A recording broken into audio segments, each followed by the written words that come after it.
जी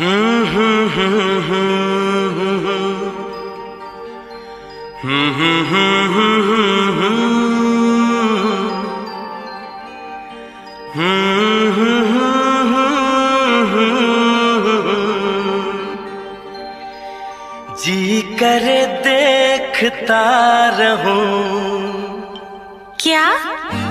कितना प्यारा तुझे रब ने बनाया, कितना प्यारा तुझे रब ने बनाया। जी कर देखता रहूं, कितना सोना तुझे रब ने बनाया, कितना सोना तुझे रब ने बनाया। जी कर देखता रहूं।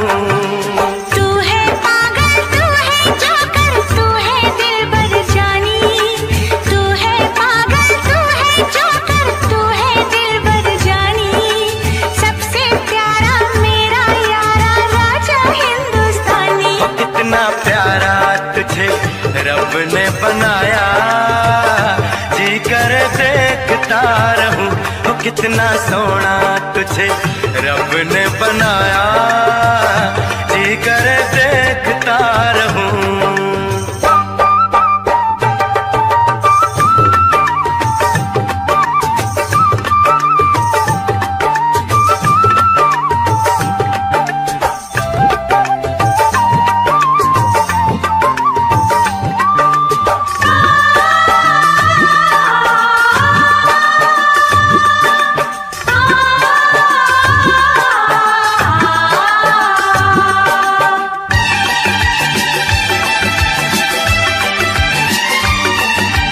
अंबर से आई है परियों की रानी, देख जिसे होती है सबको हैरानी।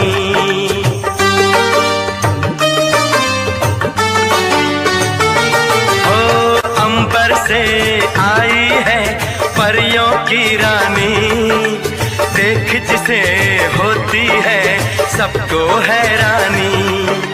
सुंदर सा मुखड़ा है फूलों के जैसा, होगा ना दुनिया में कोई ऐसा। कितना सीधा, कितना सच्चा मेरा राजा, कितना अच्छा। मुझको तो अच्छी लगती है तेरी हर नादानी, मुझको तो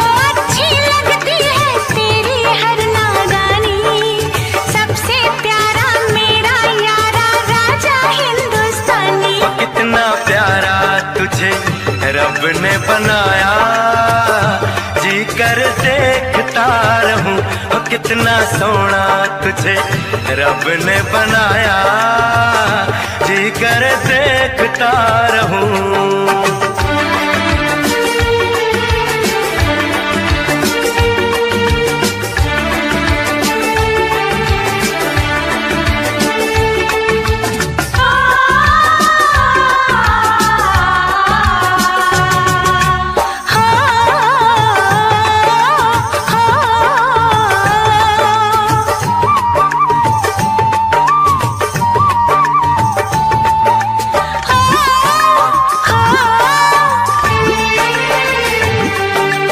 कोयल के जैसी है तेरी ये बोली, मूरत के जैसी है सूरत ये भोली।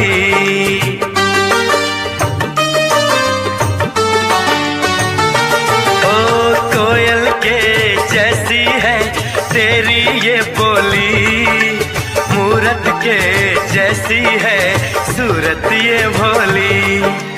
बागों में जाओ ना दिल मेरा घबराए, पैरों में कांटा कोई हाय न चुभ जाए।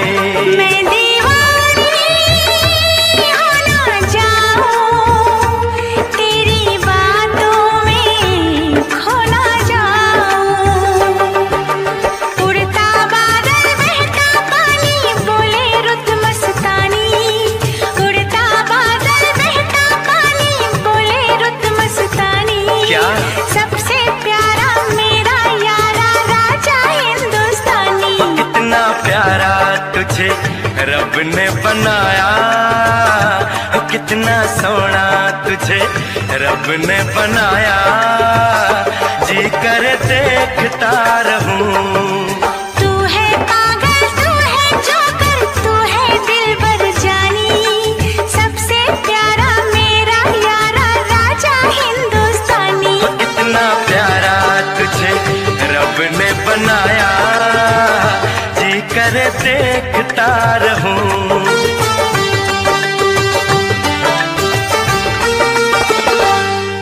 जी करे देखता रहूं। जोकर।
परदेसी जाना नहीं, परदेसी परदेसी जाना नहीं, मुझे छोड़ के परदेसी मेरे यारा, वादा निभाना तुम याद रखना, कहीं भूल न जाना। परदेसी परदेसी जाना नहीं, मुझे छोड़ के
पल मेरी याद तुम्हें तड़पाएगी, मैं जागूंगा नींद तुम्हें ना आएगी। हर पल मेरी याद तुम्हें तड़पाएगी, मैं जागूंगा नींद तुम्हें ना आएगी। छोड़ के ऐसे हाल में जो तुम जाओगे, सच कहता हूँ जान बहुत पछताओगे। परदेसी मेरे यारा, मुझे ना रुलाना, तुम याद रखना कहीं भूल न जाना। परदेसी परदेसी जाना नहीं, परदेसी परदेसी जाना नहीं। मुझे छोड़ के परदेसी मेरे यारा, वादा निभाना मुझे याद रखना। Unfamiliar music. Carter moved away with his family to this truly rustic town in Michigan, yet we've generally kept in contact. His family is very country, and I'd go as far as to say they're somewhat rednecky, so the move there was nothing unexpected. His family loves me, and I'm always welcome to visit. We're 19 presently. I'm in school, and Carter works for his father. They have a colossal property up there. I had visited before. This was not my first time going up there. It was a weekend in the fall, and I was going to stay at Carter's family home. His mother and sister wouldn't be there this weekend. It was simply him and his father. It's a 4.5-hour drive to get there. It's a lot of farmland and open fields around them. To get onto their property, there was a gravel road about 300 feet off the main street. I arrived to a warm greeting from both Carter and his father. They were already sitting in the backyard, drinking beers. After grabbing my bag from the car, I joined them. Carter was telling me about all the trails in the area where we could take my Toyota 4Runner off-roading. I'd never gone off-roading before, but I was really down to try. Carter's father grilled us some burgers first, then he was off to his friend's house. Carter and I got in my car, and he directed me to a nearby trail that he described as ideal for off-roading. It was around 6 o'clock, so we only had a couple of hours of daylight left. We spent about an hour off-roading on different trails, not far from Carter's home. As it started getting darker, we left the trails and got back on the road. It was even darker in the woods. As we were just cruising around, passing a stretch of farmland, we passed this abandoned church-like structure that had a huge cornfield next to it. Carter said he passed this spot all the time but had never checked it out. So, what do? Obviously, we both agreed to come back and check it out later. Carter suggested we take the bikes over instead.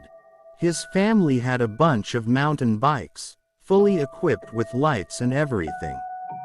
We drove back to his house, where he grabbed a backpack and threw in some tequila, a bottle of Sprite, and a couple of flashlights. We took the two best bikes they had, each with night riding lights mounted on the handlebars. Carter said it would probably be a 20-minute bike ride. We were both fitness guys and had been since high school, so I didn't mind a long bike ride. By the time we got to the abandoned building, it was dark. That's why we brought flashlights. The grass was really overgrown, too. We made sure no cars were coming before stepping onto the property, just to be safe. We hid our bikes a little into the cornfield to make sure they wouldn't be seen. There was still barely enough light to navigate without turning on our flashlights. We didn't want to make it too obvious that we were there, considering we wanted to get some cool, edgy shots of each other for our Instagram inside the building, if we could find a way in. The place was definitely an old church. The shape of the windows confirmed it. We went to look through one of the windows, but it was too dark to see inside. I told Carter to give me a flashlight. The flashlight made a huge difference. We could see inside now. And that's when we both saw something weird in the pews. It looked like someone was hunched over, sitting there with their back to us. Carter said it looked like a mannequin, especially since it was completely still. I made a bet with Carter. He thought it was a mannequin, while I bet it was a drunk homeless person. We went to the front door of the place and saw it was boarded up. Carter shook the door just to see if it would budge, but there was no chance. He argued that this meant he won the bet since there was no way a homeless person could have gotten in there. I said, "Hold up, let's check the other windows for a closer view."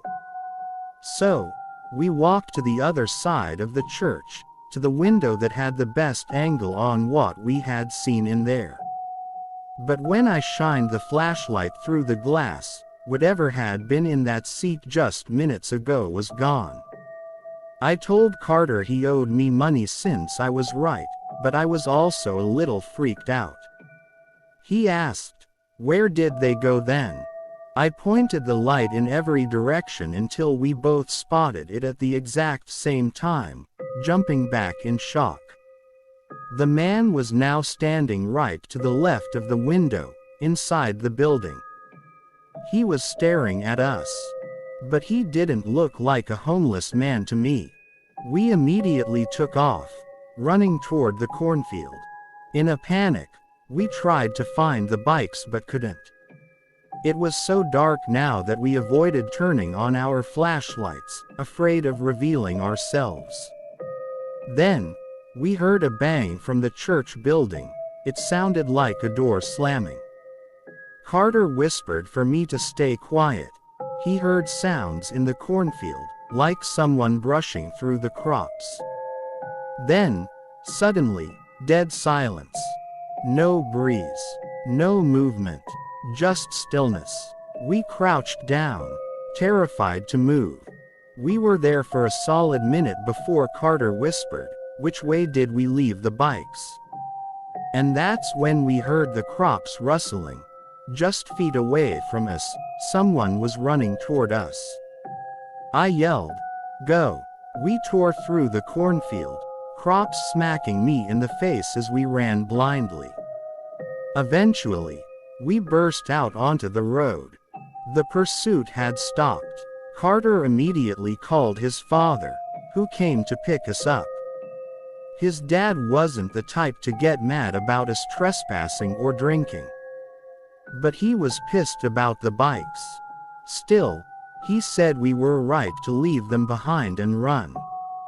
The next day, he drove us back to that church, carrying his gun with him. We searched the field until we found the bikes and threw them into the bed of his truck. We were about to leave when we looked toward the church. At one of the windows, we saw someone. It had to be the same person. And when he saw us looking at him, he creepily backed away from the window. Carter's father muttered, "Let's get the hell out of here." For him to be creeped out meant a lot. He was a tough guy. Afterward, we went to a barbecue place, had a ton of food, and a few drinks. Later that night, Carter's father called some local authorities to report that someone was squatting in that abandoned building. At least we did something. Who knows if that man is still hiding in that church, or who he even was.